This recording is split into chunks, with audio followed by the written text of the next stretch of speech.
Hello प्यारे बच्चों, कैसे हैं आप। मैं डॉक्टर सुशील आपका फिजिक्स में हेल्प चैनल में तहे दिल से स्वागत करता हूं। आजकल हम कर रहे हैं क्लास 12th की केमिस्ट्री को, और पिछली क्लास में हमने शुरू करा था इसका चैप्टर नंबर 4, जो कि हमारा था रासायनिक बल गति, जिसे हम इंग्लिश में केमिकल काइनेटिक्स कहते थे। तो प्यारे बच्चों, लास्ट क्लास यदि आपने अटेंड नहीं की है तो प्यारे बच्चों ये क्लास आपको जल्दी से समझ में आने वाली नहीं।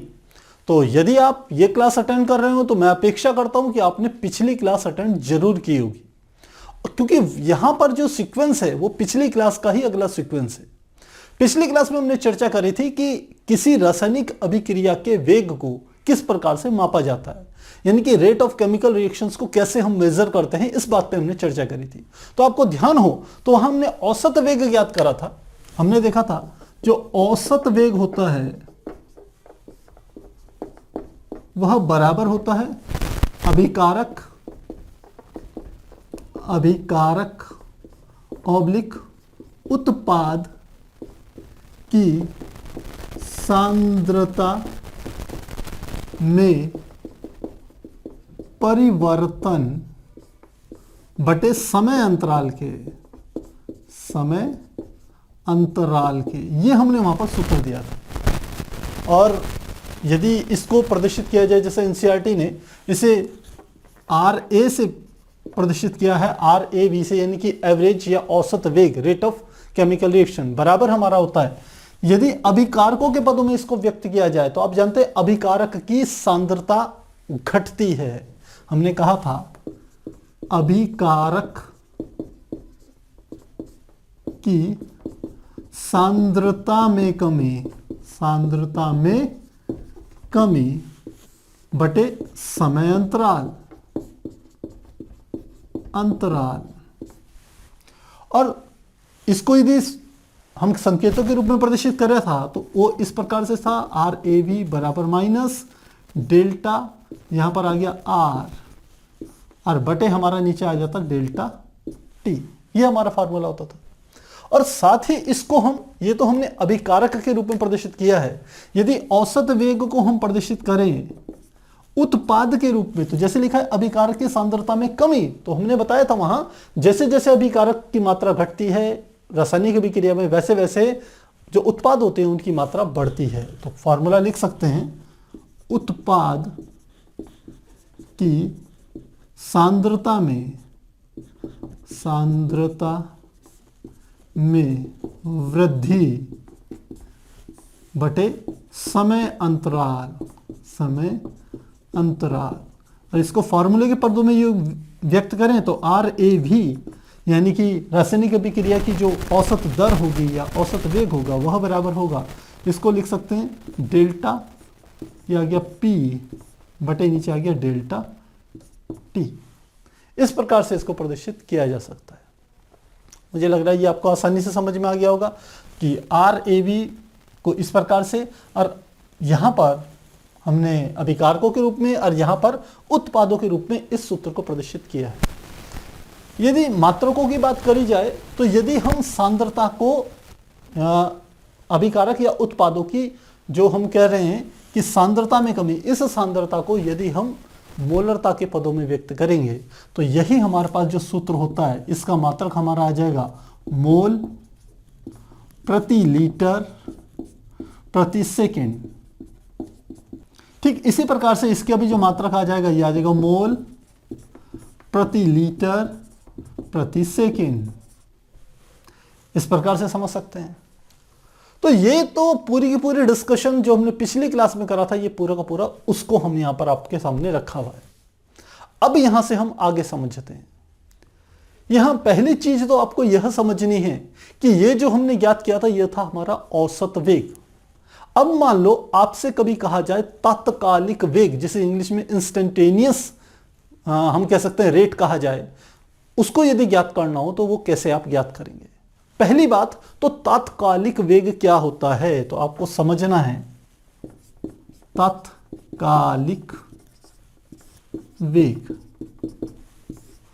जब कोई अभिक्रिया घटित हो रही थी, क्योंकि यहां पर हम अभिक्रिया के वेग की बात कर रहे हैं, यहां पर हम कोई लीनियर मोशन या फिजिक्स के किसी टॉपिक की बात नहीं कर रहे हैं, तो अभिक्रिया के वेग के संदर्भ में हम कह रहे हैं कि किसी क्षण यहां पर शब्द आया है, मेरे शब्दों पे ध्यान दीजिएगा, क्षण की बात कर रहे हैं।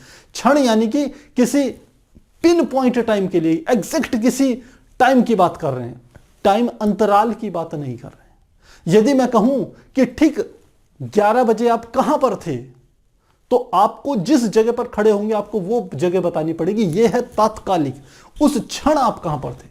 मैं आपसे कहूं पिछले 1 घंटे में आप कहां पर थे, तो 1 घंटे का अर्थ है कि 1 घंटे में हो सकता है आपने एक जगह से दूसरी जगह चले गए हो। मान लो आप अपने घर से अपने दोस्त के यहां जाने में आपने 1 घंटे का समय लिया, तो पूरे उस 1 घंटे के दौरान आपकी स्थिति लगातार बदल रही थी।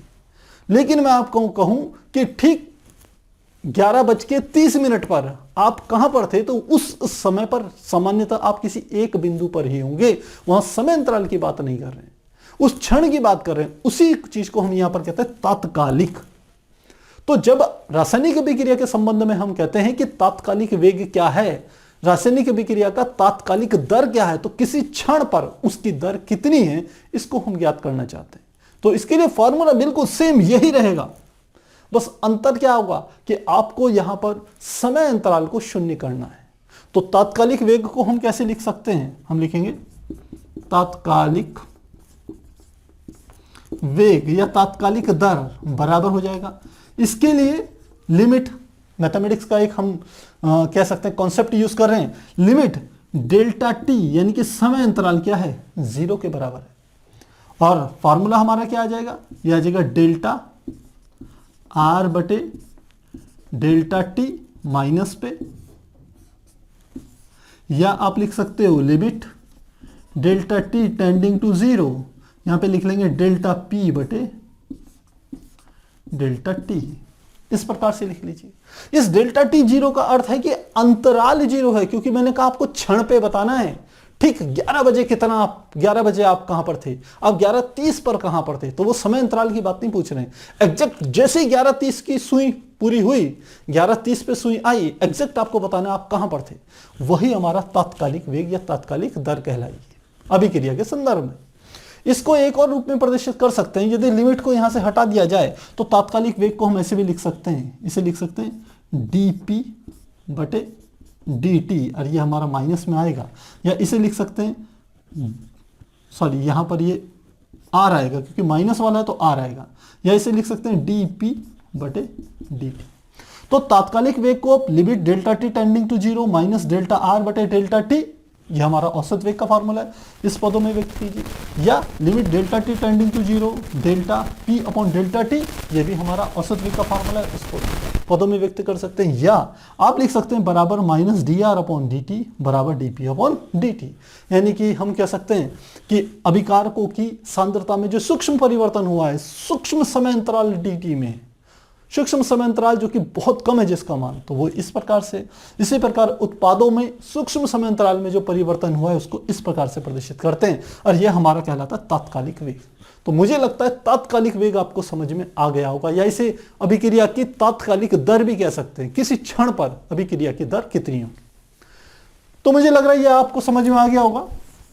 अब हम आगे समझते हैं कि यदि कोई अभिक्रिया संतुलित है, मेरी बात पे ध्यान दीजिएगा। अभी तक मैं बात कर रहा था कि कोई एक अभिक्रिया है जिसमें ये हमारे पास अभिकारक है, आर क्या है, अभिकारक, ये परिवर्तित हो रहा है किसमें, पी यानी कि प्रोडक्ट यानी कि उत्पाद में। तो हमने कहा ये जो फार्मूला होता है औसत वेग का, अभिक्रिया की औसत दर या औसत वेग, उस फार्मूले को हम इस रूप में या इन रूपों में प्रदर्शित करते हैं।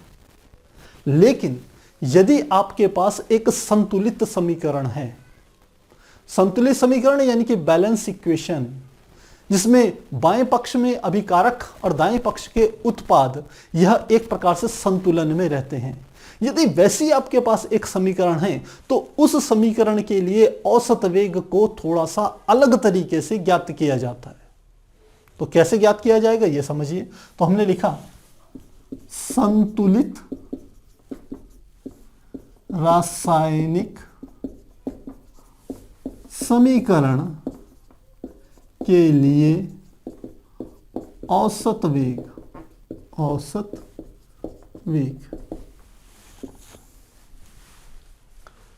हमने कहा कि इसी अभिक्रिया को थोड़ा सा मैं परिवर्तित कर रहा हूं रासायनिक अभिक्रिया। मान लेते हैं कोई अभिक्रिया है मेरी NR, ये हमारे पास अभिकारक है,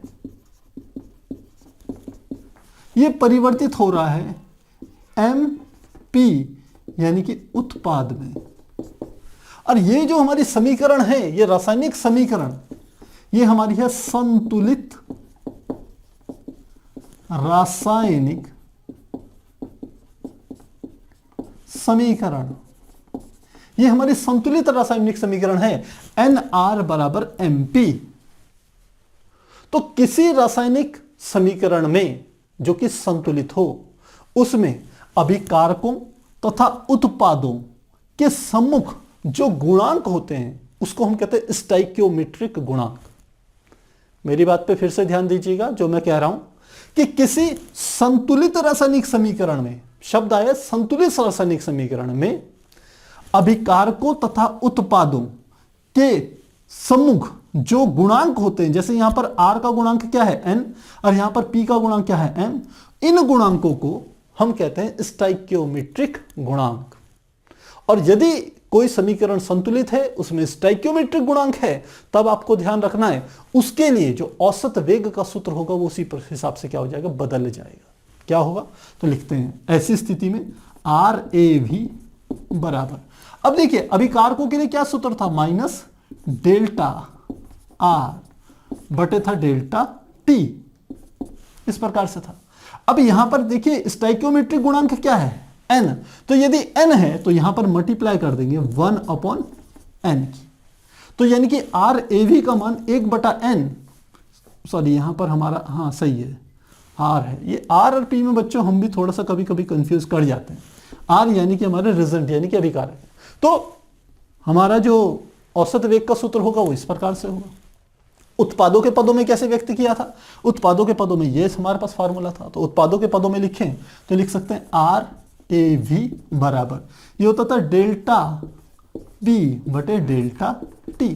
लेकिन यदि समीकरण संतुलित है, स्टोइकियोमेट्रिक गुणांक P का क्या है M है, तो इसको हम क्या लिखेंगे 1/M मल्टीप्लाई है। तो अब आपको समझ में आ गया होगा ये N और M कहां से आए, लिख भी देते हैं, जहां N तथा M संतुलित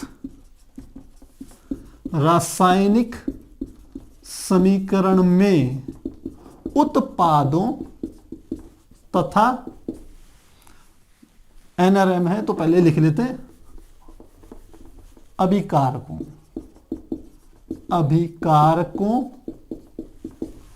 तथा उत्पादों के क्रम से, जो ये क्रम है, ये N है तो ये अभिकारक का होगा, ये M है ये क्या है, उत्पाद का, जैसे हमने यहां पर दिखाया है कि क्रम से स्टोइकियोमेट्री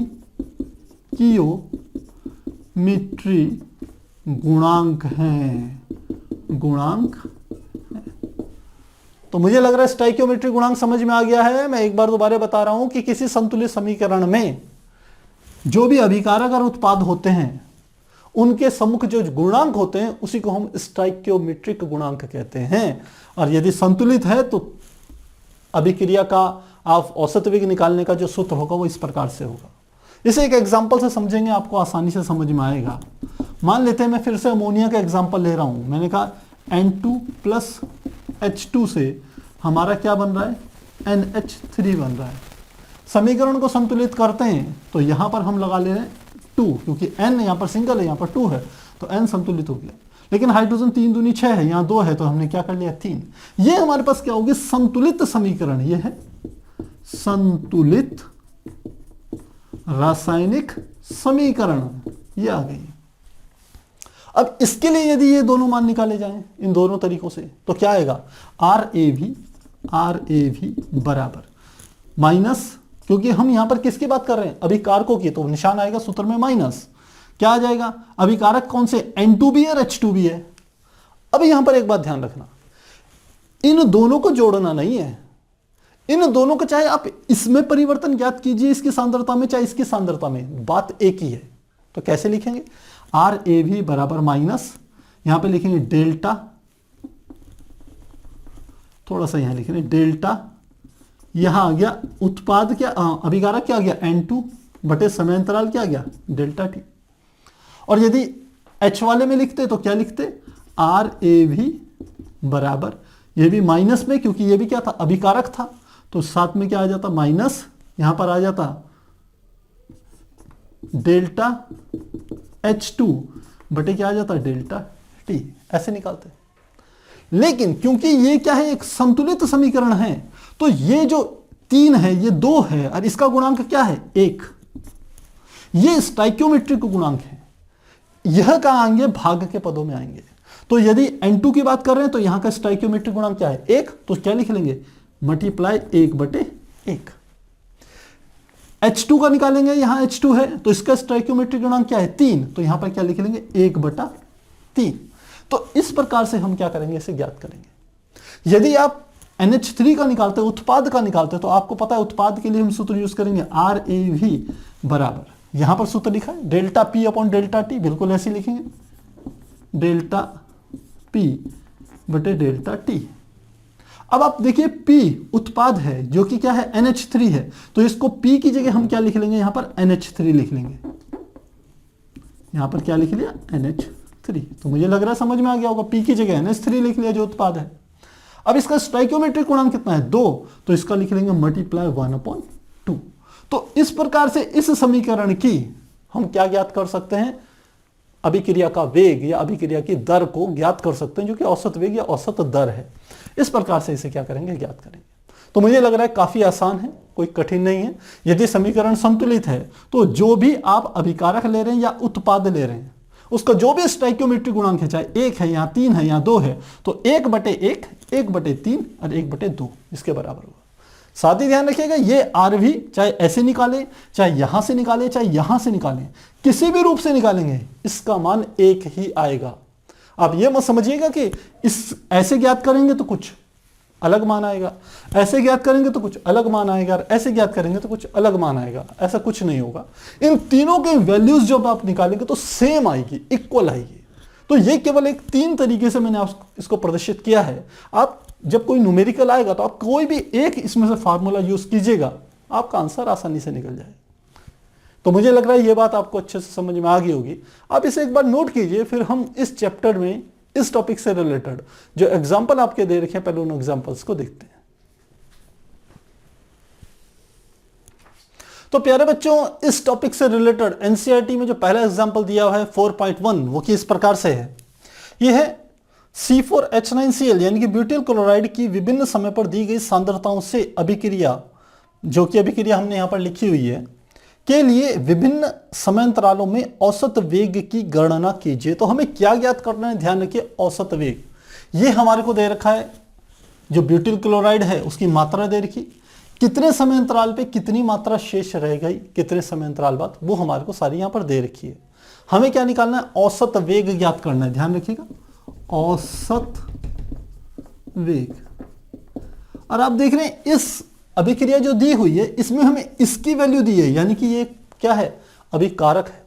तो औसत वेग बराबर हमारा फार्मूला होता है माइनस डेल्टा, यहां पर आता है आर बटे डेल्टा टी, यानी कि डेल्टा आर मतलब हम कह सकते हैं अभिकारक की सांद्रता में परिवर्तन बटे समयांतराल। तो हमें विभिन्न पदों पर ये चीजें ज्ञात करके दिखानी है। कैसे करेंगे, काफी आसान है, सीधे फार्मूला आपको पता है। देखिए सबसे पहले इन दोनों की बात करते हैं। यदि ये दोनों हम डाटा लें तो इन दोनों डाटा के लिए ये हमारा हो जाएगा T1 और ये हमारा कहलाएगा T2, और यह हमारा हो जाएगा R1 और ये हमारा हो जाएगा R2। और आप जानते हैं डेल्टा आर बराबर, इसको ऐसे भी लिखा जा सकता है माइनस R2 माइनस R1 बटे डेल्टा टी, ऐसे भी लिख सकते हैं इसको। तो बस वही फार्मूला यहां पर रखना है। तो लिखेंगे औसत वेग, औसत वेग बराबर हम जानते हैं माइनस है R2 माइनस R1 बटे डेल्टा टी। तो R2 का मान कितना है, आप देखिए 0.0905 लिखेंगे, 0 माइनस के साथ लिख लेते हैं, माइनस 0.0905 माइनस 1 यह 0.1000 बटे ये है T2 minus T1। Delta T का अर्थ क्या होता है, ध्यान रखिएगा, डेल्टा टी, इसमें भी यहां पर भी लिख लेते हैं, यहां पर भी लिख लेते हैं फार्मूले में, ये हो गया T2 माइनस T1, यहां पर भी लिख लिया T2 माइनस T1। तो T2 का मान कितना है 50 और T1 का मान कितना है 0।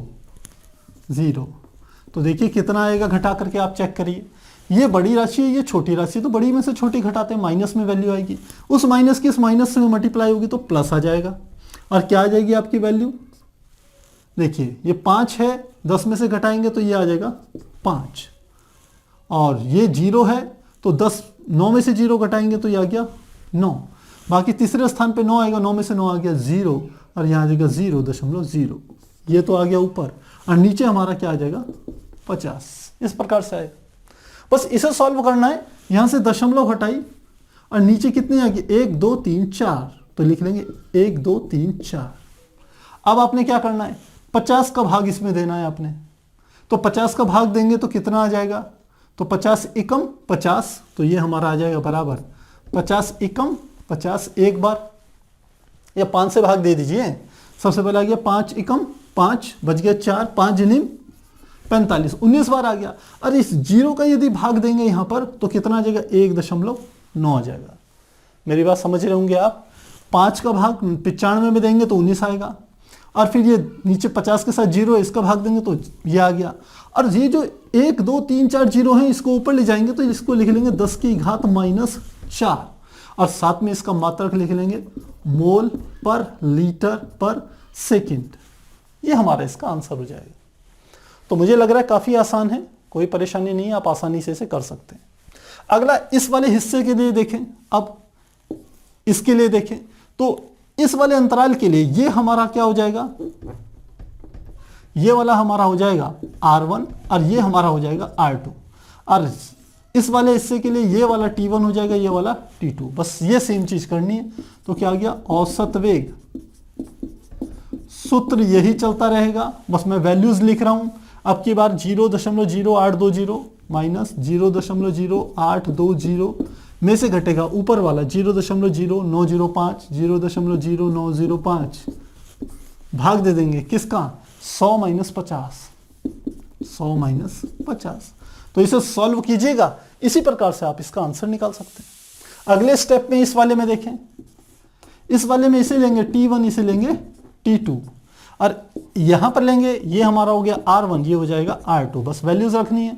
औसत वेग बराबर, औसत वेग बराबर माइनस, सबसे पहले R2 माइनस R1 0.0671 माइनस, ऊपर आएगा 0.0741, 0.0741 भाग, ये आ गया नीचे T2 माइनस T1, तो T2 है 200, T1 है 150, 200 माइनस 150, ऐसे सॉल्व करके निकाल लेंगे। अगले फिर इसमें देखिए, इन दोनों का लेंगे, अगला इन दोनों का लेंगे, तो इसके लिए ये क्या हो जाएगा T1, ये हो जाएगा T2, और इन दोनों का लेंगे तो ये हमारा हो जाएगा R1, इस बार हो जाएगा R2, ये वाला। जैसे जैसे आप डाटा लेंगे तो नीचे वाले डाटा को आपने R2 लेना, ऊपर वाले को R1 लेना, बस इतनी बात है। नीचे वाले समय अंतराल को T2, ऊपर वाले को T1, यहां पर नीचे वाला 300 था तो 300 T2 हो जाएगा और T1 200 हो जाएगा, ये ध्यान रखना। तो क्या आ जाएगा, औसत वेग, औसत वेग बराबर माइनस, तो R2 कितना है 0.0549, 0.0549 माइनस 0.0671, 0.0671 डिवाइडेड बाय T2 का मान है 300, T1 का मान है 200, तो ये आ गया 300 माइनस 200। सॉल्व कीजिएगा जैसे हमने पहला वाला कराया, आप आसानी से निकाल पाएंगे। अगला फिर से देखें, अगला डाटा हमारा इन दोनों का आएगा, तो ये हमारा हो जाएगा T1, ये हो जाएगा T2, और इन दोनों में ये हो जाएगा हमारा R1 और ये वाला हमारा हो जाएगा R2। तो फिर से निकाल लीजिए, औसत वेग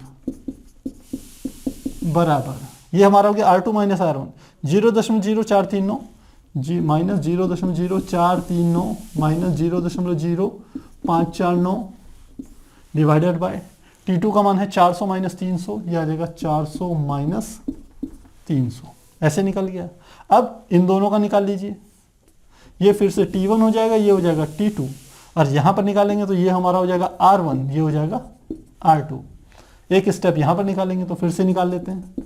औसत वेग बराबर R2 क्या है 0.0210 माइनस 0.0210 माइनस 0.0439 बटे T2 का मान अब की बार कितने हैं आप देखिए, ये है 500 माइनस 400, 500 माइनस 400 मान निकल जाएगा। और इस लास्ट वाले का जब आप डाटा निकालेंगे, इस वाले का और इस वाले का, तो ये हो जाएगा R1, ये हो जाएगा R2 और ये हो जाएगा हमारा T1, ये हो जाएगा T2। तो इसका मैं यहां पर निकाल के दिखा रहा हूं। ये हमारा आ जाएगा औसत वेग बराबर माइनस में R2 minus R1 0.0170 0.0170 minus R1 का मान 0.210 0.0210 डिवाइडेड बाय कितना ये आ जाएगा 800 में से 500 घटा देना, ये आ जाएगा 800 माइनस 500। तो आप सॉल्व कीजिएगा, आसानी से आप इन सबके क्या करेंगे मान आसानी से निकाल पाएंगे। जैसे हमने आपको ऊपर ये एग्जांपल आपको सॉल्व करके दिखाया है यहां पर, जैसे मैंने ये सॉल्व किया है वैसे ही आप इसको जो हमारा कह सकते हैं कैलकुलेशन है इसे सॉल्व करेंगे, आपके मान आते चले जाएंगे। तो इस प्रकार से हम पहले एग्जांपल को हल करेंगे।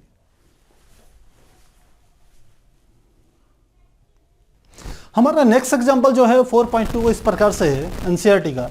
इसके अनुसार 318 केल्विन पर N2O5 जिसे हम डाई नाइट्रोजन पेंटॉक्साइड कहते हैं के अपघटन की अभिक्रिया का अध्ययन CCl4 यानी कि कार्बन टेट्राक्लोराइड विलयन में N2O5 की सांद्रता के मापन द्वारा किया गया। प्रारंभ में N2O5 की सांद्रता 2.33 मोल पर लीटर थी, जो 184 मिनट के बाद घट करके 2.08 मोल पर लीटर रह गई। यह अभिक्रिया निम्नलिखित समीकरण के अनुसार होती है। तो पहले अभिक्रिया लिख लेते हैं। अभिक्रिया हमको दे रखी है 2N2O5 जो कि गैसेस स्टेट में है, ये परिवर्तित हो रहा है 4NO2 पर, यानी कि नाइट्रोजन डाइऑक्साइड में जो कि गैसेस स्टेट में है, प्लस ये हमारा आ रहा है O2, ये भी गैसीय अवस्था में। तो गैसीय अवस्था में है लेकिन सांद्रता भी इनकी भी नापी जाती है, आप जानते हैं वो तरीका भले ही अलग है। तो हमने कहा ये इस रूप में है और अब हमारे को क्या ज्ञात करना है, हमारे को ज्ञात करना है कि N2O5 की जो प्रारंभ में सांद्रता थी यानी कि इसकी, जिसे हम R1 कह सकते हैं, R1 की जो वैल्यू है वो हमारे को दे रखी है 2.33 मोल पर लीटर। R2 की वैल्यू दी है 2.08 मोल पर लीटर, ये R2 की वैल्यू दी है कुछ समय बाद। और समय अंतराल इनका दे दिया है 184 मिनट, यानी कि डेल्टा टी की वैल्यू दी है 184 मिनट हमें दिया हुआ है। क्या क्या ज्ञात करनी है, इस अभिक्रिया के औसत वेग की गणना घंटों, मिनटों तथा सेकंड के पदों में। औसत वेग मिनट, घंटे तथा सेकंड के पदों में। पहले तो हमें यह ज्ञात करना है। और सेकंड हमारे को क्या कह रखा है इसने, NO2 के उत्पादन की दर, नाइट्रोजन डाइऑक्साइड के उत्पादन की दर ज्ञात करनी है। ये दो चीजें हमारे को ज्ञात करनी है। तो प्यारे बच्चों काफी आसान प्रश्न है, यदि आपने थ्योरी पे अच्छे से ध्यान दिया हो तो आपके लिए आसानी से ये सॉल्व होने वाला प्रश्न है। तो कैसे करेंगे, हम सीधे जानते हैं, हमें तो औसत वेग चाहिए, हम जानते हैं क्योंकि औसत वेग का फार्मूला होता है RAV बराबर, क्योंकि ये हमारे पास क्या है, अभिकारक है। आप देख रहे हो ये क्या है हमारे पास, ये है अभिकारक। तो अभिकारक के लिए सूत्र आता है माइनस में, ध्यान रखिएगा माइनस, यहां पर आ जाएगा डेल्टा R, और R की जगह हमारे पास क्या है, अभिकारक है, तो इसकी जगह क्या लिख लेंगे N2O5 बटे नीचे आ जाएगा डेल्टा T। दूसरी बात, ये समीकरण आप देख रहे हैं संतुलित है, और संतुलित समीकरण है तो इसमें इसका स्टाइकियोमेट्रिक गुणांक कितना है 2, तो यानी कि साथ में हमारा यहां पर क्या आ जाएगा -1/2 की मल्टीप्लाई हो जाएगी। तो इसलिए समीकरण दी हुई है संतुलित, तो हमें यहां पर इस चीज का ध्यान रखना पड़ेगा। अब इसको सॉल्व कर लेंगे आसानी से, बराबर हो जाएगा -1/2 N2O5, R2 का मान दिया है 2.08 माइनस 2.33, और नीचे हम देखें तो डेल्टा टी का मान दिया है 184 मिनट, यह दिया है, और ये हमारा है RAV, एवरेज वैल्यू। जब आप इसे सॉल्व करेंगे तो RAV की जो वैल्यू निकल के आएगी वो आएगी 6.79 मल्टीप्लाई 10⁻⁻⁴, और मात्रक आप जानते हैं मोल पर लीटर मिनट में आएगी। आप इसे सॉल्व करके देखिएगा, इसमें से ये घटाना है तो माइनस में आएगी, माइनस की माइनस में गुणा होगी, प्लस आएगी, 2 की 184 में मल्टीप्लाई करके डिवाइड करके देखिएगा, आपका आंसर इतने के बराबर आएगा। तो अभिक्रिया का जो औसत वेग होगा वो तो होगा इतना, पर इसने कहा है औसत वेग आपको ज्ञात करना है, पहले तो मिनट में, फिर घंटे में, और फिर सेकंड के पदों में। तो मिनट के पदों में तो ये है, अब इसे घंटों में व्यक्त करेंगे तो क्या करना है, आप जानते हैं मिनट में यदि 60 का भाग दे दें तो घंटे में परिवर्तित हो जाएगा। तो इसको लिख सकते हैं RAV बराबर 6.79 मल्टीप्लाई 10⁻⁻⁴, ये था हमारे पास मोल बटे ये था लीटर, इसको घंटे में बदलना है तो क्या करेंगे, यहां पर लिख लेंगे आवर्स, चूंकि हम जानते हैं 1 मिनट बराबर होगा 1/60 घंटे के, तो मिनट नीचे हर में था तो यहां पर लिख लेंगे आवर, और 60 कहां चले जाएगा, ऊपर चले जाएगा। अब इस 60 की इसमें मल्टीप्लाई कीजिएगा, जो आपका आंसर निकल के आएगा वो हमारा निकल के आ जाएगा R एवरेज बराबर, ये हमारा निकल के आएगा 4.07 गुणा 10⁻⁻2 मोल पर लीटर घंटा। ये हमारा किस में निकल गया, आवर्स में निकल गया, घंटे में निकल गया, 60 की इसमें मल्टीप्लाई कीजिएगा, आपका आंसर ये आ जाएगा। अगला इसने कहा है किस में निकालना है, सेकंड में निकालना है, तो फिर इसी का यूज करेंगे, इसी का यूज करेंगे तो RAV बराबर 6.79 मल्टीप्लाई 10⁻⁻⁴, ऊपर था मोल, मोल बटे लीटर, अब ये मिनट है, इसको सेकंड में मल्टीप्लाई करेंगे तो कितना आ जाएगा, मल्टीप्लाई 60, और यहां पर आ जाएगा सेकंड। तो अब इस पद में 60 का आप भाग करेंगे तो आपका मान सेकंड में आ जाएगा। तो RAV जब कैलकुलेट करेंगे तो आपका जो मान निकल के आएगा 1.13 मल्टीप्लाई 10⁻⁻5 मोल पर लीटर सेकंड में आ जाएगा। तो मुझे लग रहा है बेसिक फार्मूला आप यूज कीजिए, मिनट पे आ गया, बस कैलकुलेशन का काम है, यहां पर आप कैलकुलेट करते जाइए, आंसर निकलते जाएंगे। तो यहां पर इस तरीके से हम मिनट में, घंटे में और सेकंड में इसको ज्ञात कर सकते हैं औसत वेग को। अब आगे की बात देखिए, NO2 के उत्पादन की दर क्या है। अब NO2 के उत्पादन की दर क्या है, दर यानी कि फिर औसत वेग, तो NO2 का औसत वेग क्या है, हम लिखते हैं चूंकि औसत वेग यदि NO2 के पदों में व्यक्त करें, NO2 क्या है, उत्पाद है, तो यहां पर लिखेंगे डेल्टा, यहां पर आ जाएगा NO2, नीचे आ जाएगा डेल्टा T, और साथ में हमारा क्या आ जाएगा, स्टाइक्योमेट्रिक गुणांक क्या 4 है, तो क्या आ जाएगा मल्टीप्लाई 1/4, क्योंकि ये प्रोडक्ट है इसलिए आगे धनात्मक होगा, ये भी ध्यान रखिएगा। अब देखिए क्या है, ये जो औसत वेग है, इसी औसत वेग को RAV को तो हमने कैलकुलेट किया है, तो इसको यदि मिनट वाला इसकी वैल्यूज ले लें तो कितनी आ जाएगी मान, औसत वेग का मान यहां से रखेंगे, ये आ जाएगा 6.79 गुणा 10⁻⁻4 बराबर 1/4, और साथ में आ जाएगा यहां पर डेल्टा NO2 बटे डेल्टा T। ये डेल्टा NO2 बटे डेल्टा T का मान ज्ञात करना है, तो 4 की यहां मल्टीप्लाई कर देंगे तो क्या आ जाएगा डेल्टा, ये पद आ जाएगा NO2 नाइट्रोजन डाइऑक्साइड बटे डेल्टा T बराबर 4 गुणा, ये पूरा का पूरा पद 6.79 गुणा 10⁻⁻4 मल्टीप्लाई कीजिएगा, जो आंसर निकल के आ जाएगा 2.72 मल्टीप्लाई 10⁻⁻3, और मात्रक यही वाला आ जाएगा हमारा, क्या आ जाएगा मोल पर लीटर मिनट के बराबर होगा। तो इस प्रकार से प्यारे बच्चों इस प्रश्न को आपने हल करना है, काफी आसान है। लास्ट में आपको जो नाइट्रोजन डाइऑक्साइड की उत्पादन की दर पूछ रहा है वो उसके उत्पादन की दर औसत वेग के ही बराबर होगी, तो आपको डेल्टा NO2 बटे डेल्टा T की वैल्यू निकालनी है, तो बस 4 की औसत वेग आपने निकाल रखा है, उसमें मान रखिए, आपका आंसर निकल जाएगा। तो इस प्रकार से इसे हल करेंगे। तो प्यारे बच्चों अभी हमने NCERT के 2 एग्जाम्पल्स को करा है, इसी टॉपिक के बेस्ड में कुछ पाठ्य निहित प्रश्न भी दिए हुए हैं चैप्टर के बीच में, उन्हें हम देखते हैं। तो पहला पाठ्य निहित प्रश्न है कि R चेंज हो रहा है P में, यानी कि अभिकारक उत्पादों में बदल रहे हैं। अभिक्रिया के लिए अभिकारक की सांद्रता 0.03 मोलरता से 25 मिनट में परिवर्तित होकर 0.02 मोलरता हो जाती है। औसत वेग की गणना सेकंड तथा मिनट दोनों में कीजिए। तो क्या कहा है इसने? सबसे पहले इसने कहा है अभिक्रिया है R परिवर्तित हो रहा है P में। हमें R1 और R2 दो कंडीशंस में मान दे रखे हैं। अभिकारक की सांद्रता 0.03 से परिवर्तित हो रही है 0.02 पे, 0.02 मोलरता। और कितने समय अंतराल ले रहा है? डेल्टा टी बराबर 25 मिनट ले रहा है। तो हमें क्या ज्ञात करना है? औसत वेग यानी कि आर ए भी ज्ञात करना है। किसमें? सेकंड तथा मिनट में। इन दोनों ही पदों में किसका मान ज्ञात करना है? हमें औसत वेग का मान ज्ञात करना है। तो फार्मूला काफी आसान है। हम जानते हैं चूंकि आर ए भी बराबर होता है हमारा माइनस डेल्टा आर बटे डेल्टा टी। तो हम वैल्यूज रख लेंगे। यह जगह माइनस डेल्टा आर की वैल्यू कितनी हमारे को दे रखी है? ये R2 माइनस R1। आप ऐसे भी लिख सकते हैं डेल्टा, यहां पर R2 माइनस R1 बटे डेल्टा टी। तो कितना आ जाएगा? Delta R2 minus I1 minus delta R2 का मान कितना है?